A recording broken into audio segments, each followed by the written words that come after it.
En Guinée équatoriale, 4 explosions accidentelles dans un camp militaire ont littéralement soufflé plusieurs quartiers d'habitation à Bata, capitale économique du pays. Ces explosions ont tué au moins 20 personnes, 600 autres ont été blessées. Un énorme panache de fumée s'élevant au-dessus du lieu de l'explosion a été montré à la télévision locale alors que les habitants fuyaient.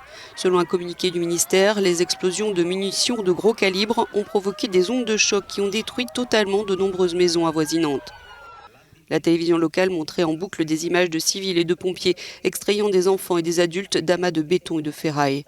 Le ministre des Affaires étrangères du pays a demandé l'aide des pays voisins. Je demande à vos excellences l'aide de pays amis et frères, d'organisations internationales pour aider la République de Guinée équatoriale dans cette situation dramatique que nous connaissons.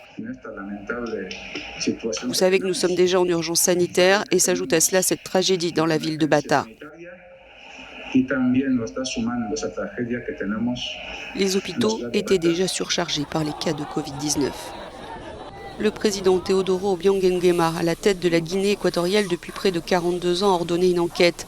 Mais selon lui, la ville de Bata était victime d'un accident provoqué par la négligence de l'unité chargée de garder les dépôts de dynamite, d'explosifs et de munitions du camp militaire de Nkoa Ntoma, lesquels ont pris feu à cause de brûlis allumés dans les champs par des fermiers. Selon un tweet du ministère de la Santé, de nombreux habitants des quartiers environnants doivent encore se trouver sous les décombres de leurs maisons ou immeubles.